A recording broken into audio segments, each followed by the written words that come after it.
오늘 시간에는 거짓 지도자를 삼가라는 제목으로 말씀을 살펴보고자 합니다. 성도 여러분, 여러분은 어떤 지도자를 여러분의 지도자가 되기를 원합니까? 어떤 지도자는 성도들의 마음에 원하는 그 지도자가 있습니다. 다시 말해서 성도들이 이렇게 우리는 원합니다 라고 했을 때 그 원함을 들어주는 목회자죠. 근데 어떤 지도자는 그 성도들이 원함보다는 당장은 좀 아프겠지만 하나님께서 진심으로 어떤 것을 원하는지를 분명히 가르쳐줘서 그 원칙을 따라갈 수 있도록 그렇게 해주는 지도자도 있습니다. 여러분은 어떤 지도자가 되기를 원합니까? 둘 다가 여러분은 원하시죠? 그러나 궁극적으로 오늘 말씀에는 우리가 원하는 지도자는 어떤 지도자가 되기를 원하는지 그런 비밀이 들어있고요. 그다음 오늘 말씀 중에는 우리가 그리스도인들이 되면 어떠한 단계로 복을 받게 되는지 복의 말씀이 기록이 되고요. 그 다음에 세 번째는 우리가 복을 받지 못하는 원인이 어디서 막혀있는지 이 비밀도 들어있고요. 그리고 마지막으로 우리가 끊어야 될 그 중요한 죄악의 요소가 있어요. 이걸 끊지 않게 되면 우리가 받을 축복을 통해 완전히 차단된다는 그런 내용도 들어있습니다. 그렇기 때문에 지난 3일 동안 오지 않았어도 오늘 오신 분은 횡재를 한 겁니다. 뭐라고요? 횡재를 한 거예요. 옆 사람한테 한번 인사합시다. 오늘 횡재하고 갑시다. 시작. 네, 오늘 횡재하는 거예요. 오늘을 위해서 사실은 지금까지 말씀을 증거했는지 몰라요. 어떤 그 말씀을 보면 참 중요하거나 아니 마지막 중요한데요. 오늘이 가장 중요한 거예요. 이 오늘 말씀을 여러분의 평생에 새긴다면 여러분 반드시 축복받는 인생이 되는 거예요. 자, 오늘 말씀을 살펴보도록 하겠습니다. 얼마 전만 해도 우리는 천국에 들어가는 것이 그리 어려운 일이 아닌 줄로만 알았습니다. 왜냐하면 믿음만 있으면 구원을 받을 줄로 알았기 때문입니다. 하지만 우리의 믿음이 우리의 자신을 구원에 이르도록 하기 위해서는 그 믿음이 주님으로부터 인정받는 믿음이 한다는 것을 깨닫게 되었습니다. 그래서 천국으로 들어가는 문은 좁고 그 길이 협착하여 찾는 이가 아주 적다는 산상순의 말씀을 조금이나마 이해하게 되었습니다. 아예 처음부터 우리가 그렇게 배웠다면 얼마나 좋았을까를 생각해 봅니다. 예수님을 믿는다는 것은 형통과 축복을 받기 전에 오히려 모진 핍박과 어려움을 견뎌내야 하는 고난의 길이요 십자가의 길이라는 것을 말입니다. 여기를 보세요. 예수 그리스도를 믿게 되면 믿는 즉시는 복을 받습니다. 그런데 조금 지날 때부터 우리에게는 뭐가 있냐면 우리를 넘어뜨리려고 하는 대적이 있어요. 마귀가 있다는 말이죠. 그렇기 때문에 우리가 복을 받으려고 하지만 복을 받을 수 있는 상태가 안 돼 있어요. 다시 말해서 우리 삶이 어떤 때는 죄악으로 가득 차 있고 죄악의 본성에 가득 차 있기 때문에 하나님의 그 상태에서 복을 받아버리게 되면 나중에는 교만이 드러나고 자기의 자랑이 드러나게 되고 나중에는 주님 없이 자기가 이랬다고 자기를 평생 드높이는 이런 사람도 전락을 합니다. 그렇기 때문에 하나님께서 맨 처음에 예수 그리스도를 믿을 때 우리에게 복을 주지만 그 다음부터 우리의 안에는 이 교만이 있고 그 다음에 우리의 죄악들이 아직 없어지지 않기 때문에 하나님께서는 그때부터 마귀가 유혹하는 것을 허용을 합니다. 그렇기 때문에 예수 그리스도를 믿고 조금 후부터는 우리의 삶이 어려워집니다. 그런데 교회 가면 이것을 가르쳐주는 것이 아니라 예수 그리스도를 믿으면 당신은 복을 받습니다 라고만 가르쳐주기 때문에 그런 어려운 시련이 닥칠 때 많은 사람이 넘어지게 된다는 거예요. 그래서 우리가 염두해야 될 것은 뭐냐면 예수 그리스도를 막 믿을 때는 괜찮겠지만 조금 지날 때부터 그때부터 번태기 내지는 우리가 마귀로부터 죄악을 점점 없애기 위한 마귀의 유혹과 이겨야 되는 시련의 기간이 약간 있다는 거예요. 그 시련의 기간을 이겨야만이 그 다음에 진짜 복을 받는데 이 시련의 기간을 온전히 회개하는 것으로 자기를 정결하게 하지 아니하고 신앙생활을 하게 되면 일평생 신앙생활이 힘든 생활이에요. 사고가 끊이지 않고 자기 자녀들의 고통이 끊이지 않게 나타나는 거예요. 그래서 여기에서 진정 우리가 복을 받기 위해서는 우리 속에 있는 더러움, 속에 있는 것을 다 회개하는 이런 작업을 해나가야 된다는 거예요. 그런데 이 작업을 해나가지 않냐고 예수 그리스도를 믿으면 축복을 받는다는데 왜 안 되지? 라고 하나님께 주여 내게로 복을 주시옵소서 하나님 그렇게 매달리지만 사실은 복이 안 오는 거예요. 왜? 그 속에 아직도 마귀가 역사할 만한 많은 근거들을 갖고 있기 때문에. 여러분들 예수 그리스도를 제대로 믿으려면 여러분의 속에 있는 모든 죄악을 다 깨끗이 씻어낼 수 있기를 축원합니다. 회개하는 작업을 통과하지 않고서는 진정 복이 안 오는데 회개를 하지 않냐고 축복만 달라고 그렇게 막 하나님께 요청을 하니까 축복이 오지 않냐고 오히려 더 어려움이 오니까 나중에 포기해버리가 만다는 거예요.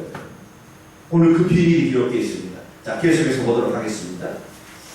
우리는 지난 3일 동안 믿음이 내포하고 있는 세 가지 요소를 살펴보았습니다. 하나는 처음 사랑으로 사랑해야 한다는 것이었고 또 하나는 고난도 죽음도 두려워하지 말아야 한다는 것이었습니다. 그런데 세 번째는 세상과 타협해서는 아니 된다는 것입니다. 오늘은 네 번째 요소를 배울 차례입니다. 자, 방금 우리가 읽었던 말씀은 소아시아에 있는 두아디라라는 교회에게 주신 말씀입니다. 두아디라, 어디서 많이 들어본 이름 아닙니까? 두아디라라는 도시는 요한계시록 말고도 사도행전 16장에 나오는 도시입니다. 사도행전에 보면 두아디라에 살고 있던 루디아라는 자주옥감 장사가 마케도니아의 빌립보까지 옥감을 팔러 왔다가 사도 바울의 전도를 받고 빌립보에 교회를 세우게 되었다는 사실을 살펴볼 수 있습니다. 그렇습니다. 그 도시는 옥감으로 유명한 도시였습니다. 현재는 아키사르라고 불리는 이 도시는 고대 무시아의 수도로서 헬라 제국의 알렉산더 대왕이 정복하여 두아디라라는 이름이 붙여진 곳입니다. 이 도시는 카이푸스 계곡과 흐르마스 계곡 사이에 자리한 지정학적 조건으로 인하여 무역이 번창하였고 많은 무역상들이 거주하는 곳이 되었습니다. 이곳에서는 털실 제조업, 아마포 제조업, 외투 제조업, 염색업, 피혁업, 옹기 제조업, 빵 제조업, 청동 제조업 등이 성행하는 도시였습니다. 종합해 본다면 거의 대부분이 직업이 옷감으로 먹고 사는 그런 도시였음을 알 수 있죠. 그러므로 이 도시도 다른 여느 도시처럼 우상 숭배가 가득했는데 특히 이 도시에서는 시나 음악 그리고 예언이나 의술을 주관하는 신으로 추앙받던 태양신 아폴로를 숭배했습니다.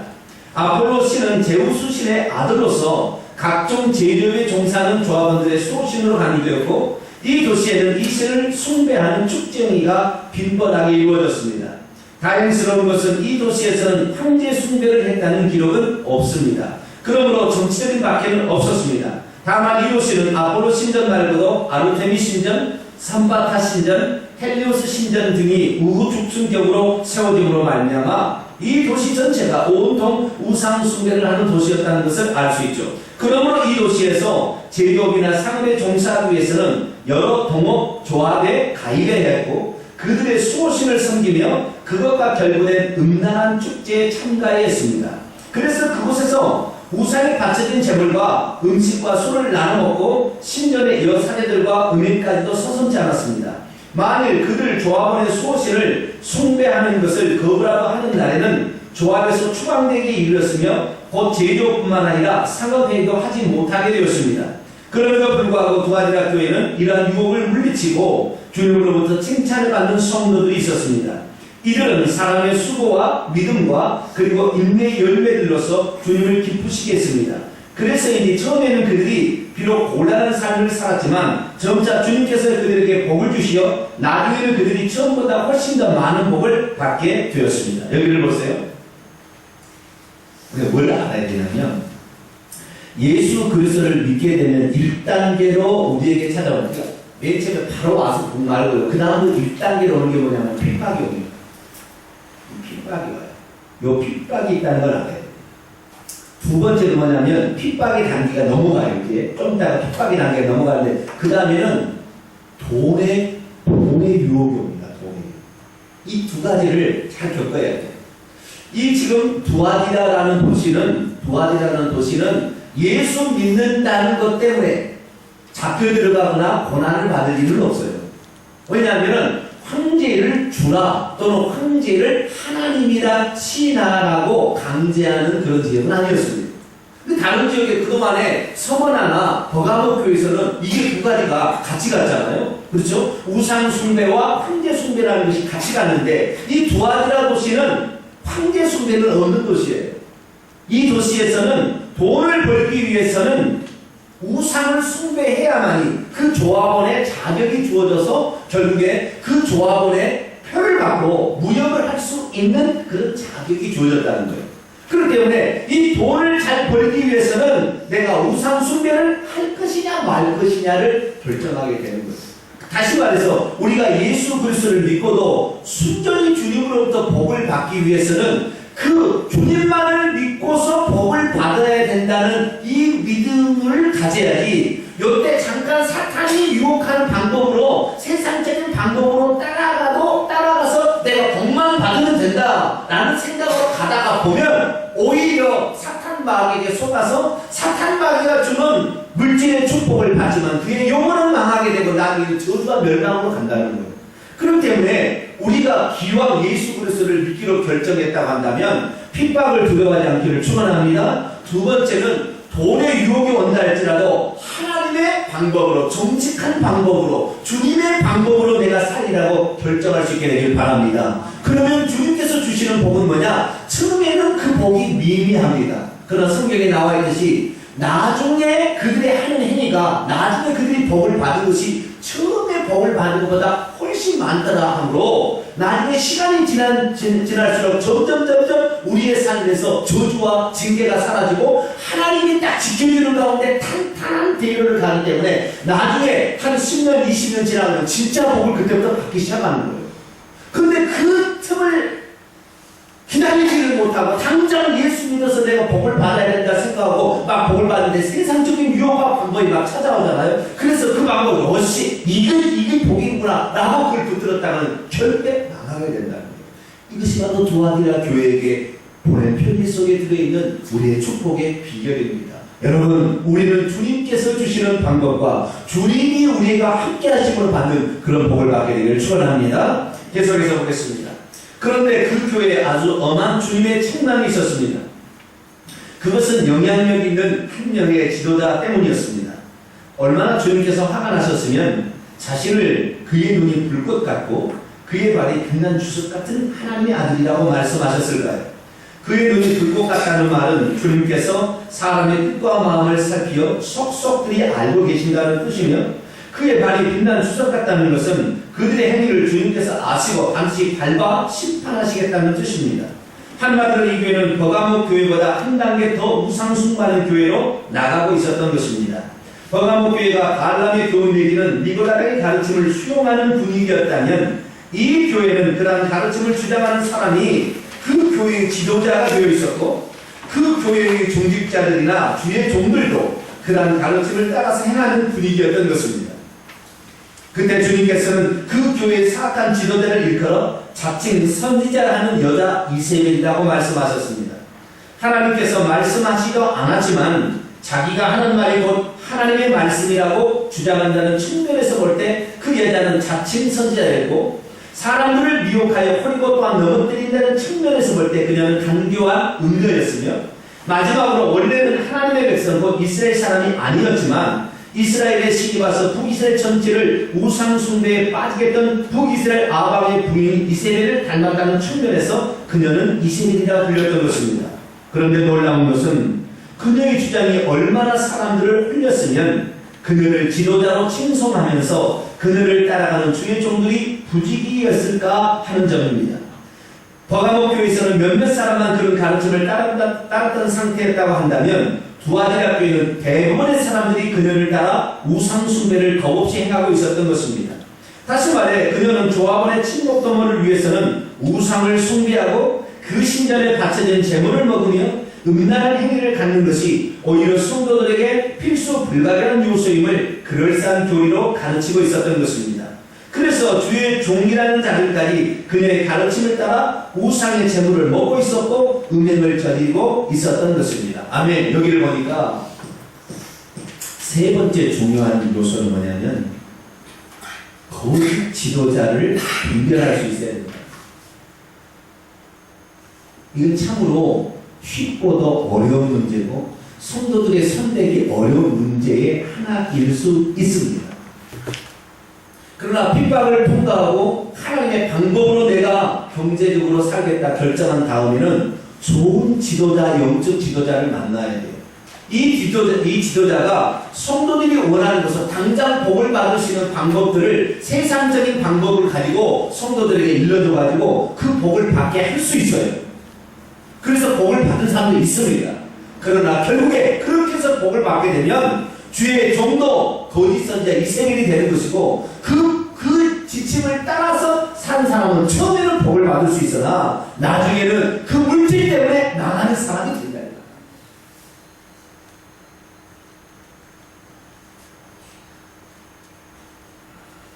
우리가 이 단계까지 우리 스스로 우리 성도들이 잘 헤아리면 좋겠지만 그러나 이 단계까지 성도들이 잘 가기가 어려워요. 사실 여러분 하나님의 종들을 잘 볼 수 있기를 축원합니다. 저분이 진정 주님의 영에 속한 성령에 속한 사람으로서 우리의 정말 당장은 아프지만 우리에게 필요한 말씀들을 정말 공급하는 진실된 종인가, 저 사람은 주의 말씀을 위해서라면 목숨을 버릴 만한 종인가, 이걸 볼 줄 알아야 된다. 잠깐 축복을 주고 저기에는 복을 받는다 마음에서 쫓아가잖아요. 많은 사람이 몰린다 해서 그것이 하나님이 원하는 종이 아니라 정말 주님께서 원하는 방법과 그 뜻대로 가게 했지 징계가 그다음부터 쏟아진다는 거예요. 그러면 우리가 사탄 반응처럼 이렇게 당장 세상적인 방법을 동원해가지고 또 성도들이 하는 거 괜찮아 뭐 하나님의 방법대로 하지 않아도 괜찮아 그렇게 해도 되는 거야 막 이렇게 얘기해주게 되면 복을 받을지는 모르지만 그 복은 저주와 징계로 이어진다는 사실을 알고 어떻게 해야 되는 것인가 그 다음 구절을 통해서 보겠습니다. 하지만 긍휼이 풍성하신 예수님께서는 그녀와 또한 그녀와 더불어 음행하는 주의 종들에게 회개할 기회를 주시고 있습니다. 사랑하는 성도들이여, 우상 숭배와 우상의 제물을 먹는 것과 음행은 하나님의 징계를 자초하는 일임을 아시기 바랍니다. 이런 것들은 결단코 친목 도모 행위도 아니고 국민 의례도 아닙니다. 그것은 오히려 저주를 불러들이는 의식과도 같은 것입니다. 여기 십계명을 보십시오. 그리고 최초의 예루살렘 공의의 결정을 보십시오. 출애굽기 20장 4절에서 5절이요. 너를 위하여 새긴 우상을 만들지 말고 또 위로 하늘에 있는 것이나 아래로 땅에 있는 것이나 땅 안에 물속에 있는 것에 어떤 형상도 만들지 말며 그것들에게 전하지 말며 그것들을 섬기지 말라. 나 내 하나님 여호와는 질투하는 하나님인즉 나를 미워하는 자의 죄를 갚되 아비로부터 아들에게 3, 4대까지 이르게 하거든요. 여기를 보세요. 구약과 신약의 차이를 알아야 되는데요. 우상 숭배에 관한 현격한 차이가 바꿔집니다. 구약에는 보이는 형상을 돌을 깎아서 만들든지 아니면 나무를 깎아서 만들든지 주조해서 만들기해서 만드는 게 구약의 우상 숭배입니다. 그런데 예수님께서 산상수훈에 우상 숭배의 정의를 한 단계 업그레이드 시킵니다. 만일 하나님과 재물을 겸하여 섬길 수 없는데 하나님을 중히 여기고 귀하게 여기면 하나님을 친히 여기듯이 하나님과 재물을 겸하여 섬길 수 없다. 너희는 재물을 섬기지 말라. 다시 말해서 우리가 예수 그리스도 말고도 더 중요하게 여기는 모든 것이 우상 숭배가 될 수 있다는 것을 예수님 확대로 가르쳐 줍니다. 진실로 주님께서 우리가 알아야 될 그 비밀을 알려주는 거예요. 그래서 보이는 우상이 아니라 보이지 않는 우리의 마음에 품고 있는 우리가 친정 요구하고 바라는 그것이 주님의 원하는 것이 아닌데도 불구하고 우리가 품고 있고 이렇게 가다 보면 그것이 바로 우상 숭배인데 이 우상 숭배가 결정적으로 되냐 3, 4대의 저주를 불러오는 방법이 된다는 거예요. 우리가 예수 그리스도를 믿어도 바로 믿어야지 바로 믿지 않게 된다면 내 자식에게 저주를 물려주는 그러한 신앙생활을 할 수 있다는 것입니다. 왜 그러면 우리가 우상을 숭배하면 이런 보이는 우상이든지 보이지 않는 우상이든지 우상을 숭배하면 저주를 받느냐? 그 다음 구절이 있어요. 자, 사도행전 21장 25절 있습니다. 시작. 주를 믿는 이방인에게는 우리가 우상의 제물과 피와 목매어 죽인 것과 음행을 피할 것을 결의하고 편지하였느니라 하니 고린도전서 10장 19절 21절이요. 그런데 내가 무엇을 말하느냐? 우상의 제물은 무엇이며 우상은 무엇이냐? 무릇 이방인이 제사하는 것은 귀신에게 하는 것이요 하나님께 제사하는 것이 아니니 나는 너희가 귀신과 교제하는 자가 되기를 원하지 아니하노라. 너희가 주의 잔과 귀신의 잔을 겸하여 마시지 못하고 주의 식탁과 귀신의 식탁에 겸하여 참여하지 못하리라. 아멘. 우리가 보기에는 내가 제사를 지낸다, 만약에 추수예배를 드린다 그러면, 제사를 지낸다 그러면 그래도 자기 조상신에게 제사를 지낸다 생각하지만, 추수예배를 드린다, 장례예배를 드린다 그러면 우리가 하나님께 찬송하니까 하나님께 예배를 드릴 것 같지만, 하나님은 시체를 놓고 기도하는 것을 원하지 않으세요. 구약에 보세요. 시체는 빨리 진중에서 밖에 나갑니다. 그리고 하루 만에 다 파묻어 버립니다. 왜? 시체는 부정하고 더러운 것이고 죽음의 결과이기 때문에. 그렇기 때문에 구약에서 단 한 번도 이 시체를 가지고 예식을 지었다는 장면이 나오지 않아요. 그런데 우리가 이것을 어느 순간부터 교회에서 도입을 해가지고 장례예배, 추도예배를 드리기 시작하면 그것이 하나님이 와서 그 예배를 받는 게 아니에요. 죽은 자 때문에 예배를 드리고 있잖아요. 하나님 때문에 예배를 드리는 게 아니라고요. 죽은 자 때문에 지금 예배를 드리고 있거든요. 그런데 그 죽은 자는 부정하고 더럽다 했는데 하나님께서는 부정하고 더러운 자리에 체면치매로 오시지 않는다는 말이죠. 그러면 그 자리에 누가 오느냐? 그 자리에 귀신이 오기 시작하는 거예요. 그 자리에 귀신이 와서 그 집안 사람에게 들어가서 저주를 불러들이기 시작한다는 거예요. 그래서요, 제사뿐만 아니라 우리가 하나님의 다른 것을 추구하기 시작하면 그 대상으로 누가 오느냐? 본신의 귀신이 오게 되고 다른 귀신들이 거기에 계속 들러오게 되는 거예요. 그래서 결국에 그것이 저주로 이어지는 길로 간다는 것입니다. 우상의 제물을 먹는 것도 우리가 주의 식탁에 참여함으로, 송찬식에 참여함으로 예수 그리스도의 그 고난과 죽음의 효력을 맛보는 것처럼 귀신의 식탁, 우상의 제물을 먹으러 말미암아 저주를 불러들이니 그 가손이 3, 4대까지 저주를 받게 하는 그런 징계로 간다는 거예요. 오늘 본 말씀 성경을 봐봐요. 성경을 22절로 23절을 성경을 한번 보겠습니다. 22절, 23절 한번 읽어볼까요? 시작. 볼지어다 내가 그를 침상에 던질 터이요 또 그녀와 더불어 간음하는 자들도 만일 그의 행위를 회개하지 않냐면 큰 환난 가운데 던지고 또 내가 사망으로 그의 자녀를 죽이리니 모든 교회가 나는 사람의 뜻과 마음을 살피는 자인 줄 알지라 내가 너희 각 사람의 행위대로 갚아주리라. 아멘. 여기에서 3단계로 나와요. 여기가 보면 저주가 어떻게 3단계로 하냐? 본인에게는 시간이 지날 때는 거예요. 예수 그리스도를 믿었어요. 그 다음에 핍박을 어느 정도 통과했어요. 그런데 그 다음에 유혹들, 하나님의 방법이 아닌 세상적인 방법을 동원해서 교회를 붕시키고 여러분이 잘 살기를 원해서 그런 방법으로 나가고 하나님이 원하지 않는 방법으로 여러분이 돈을 벌기 위해서만 노력하고 이렇게 되면 어떤 결과가 찾아지냐? 첫째, 자기가 침상에 던져진다는 것입니다. 이 사람은 질병에서 해나가지 못해요. 병원 신세를 계속 지니고 있습니다. 그 사람은 고치지 않는 한 계속 몇 달 걸려서 또 사고 나고 몇 달 걸려서 무슨 일이 터집니다. 계속 이렇게 가는 거예요. 그 사람을 침상에 던진다는 말입니까? 병으로 말미암아 그가 눕게 된다는 거예요. 그 다음에 두 번째, 그와 더불어 그 말을 듣고 그 여자의 말을 듣고 그 이세벨의 말을 듣고 같이 그것을 맞다 하는 그 사람들은 환난에 던져진다는 거예요. 그래서 교회가 환난에 계속 찾아오는 거예요. 주의 종이 잘못 가르치면 그 가르침을 받는 모든 사람이 쓴물을 먹기 때문에, 독국물을 먹기 때문에 그 다음에 병이 계속 드러나게 되고 환난이 찾아오게 되고 우환이 생기게 되고 집안이 이상한 일이 벌어지기 시작하는 거예요. 그 다음에 세 번째, 그래도 깨닫지 않으니까 주님께서 징계를 준 것은 그건 뭐냐? 회개하라는 거예요. 너가 그렇게 살면 안 된다는 거죠.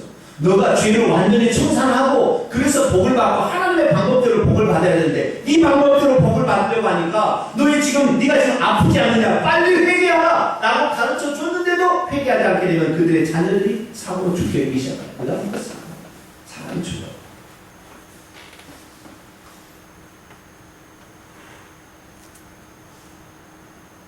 주님이 우리를 사랑해서 이렇게 회개의 기회를 주는데도 전혀 몰라요. 그렇게 살아. 여러분, 오늘 이 말씀을 듣고 온전히 회개할 수 있는 여러분의 죄악의 모든 요소, 불순물을 완전히 제거하기를 축원합니다. 그 다음 봅니다. 사람들은 잘 모릅니다.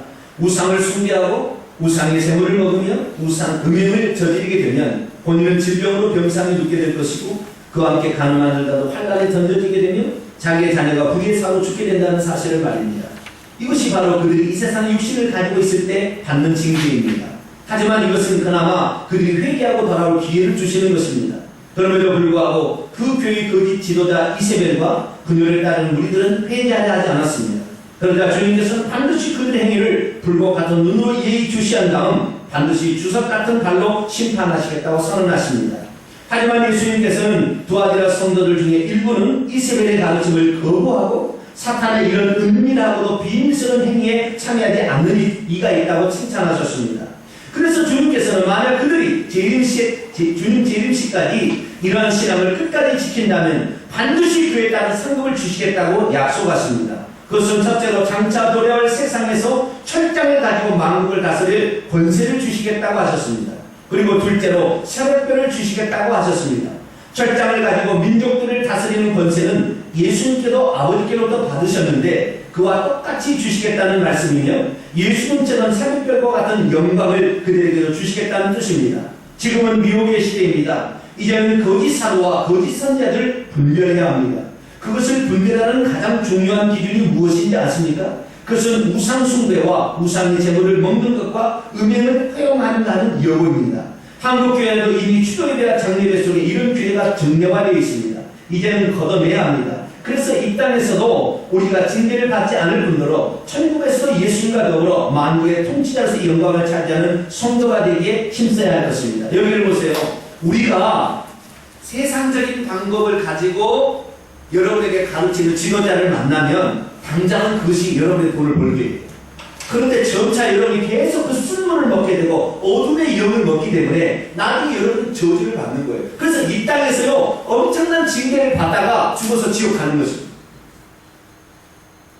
그런데 우리가 정말 우리 자신을 깨끗이 하지 않고 복을 받는 것이 저주라는 사실을 알고 날마다 우리 자신이 정말로 회개를 하고 그리고 하나님의 말씀과 하나님의 그 규범대로 내가 살아서 복을 받겠습니다라고 가게 되면 처음에는 좀 더디가는 것 같지만 그렇게 믿음을 지키는 그 자들에게 주님께서는 징계가 오지 않는다는 거예요. 여러분 병원에 갈 일이 없어요.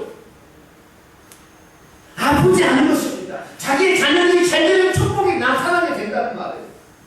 뿐만 아니라 그가 비록 그렇게 갈 때 세상으로부터 당장 영광스러운 그런 복을 받지 않는다 할지라도 천국에 가면 그를 새벽별처럼 빛나는 그런 영광의 자리, 이 세상에서는 혹시 하나님의 방법대로 살아서 높은 지에 안 올라간다 할지라도 천국에서는 쇠지팡이를 가지고 만국을 다스릴 수 있는 그런 지도자의 반을 그를 세우시겠다고 약속하고 있습니다. 여러분 당장 여러분에게 나타나는 복을 받기를 원하십니까? 아니면 진정 주님이 원하시는 복을 받기를 원합니다. 이 영적 비밀을 모르니까 이거 오늘 얼마나 중요한 말씀인데 오늘 오신 분이 진짜 횡재했습니다. 할렐루야. 이 복을 그래서요 우리가 이 세상에서 받는 징계를 통하여 하나님은 뭐예요? 너 지금 회개할 때다 라고 가르쳐준다 해서 깨달아야 한다는 거예요.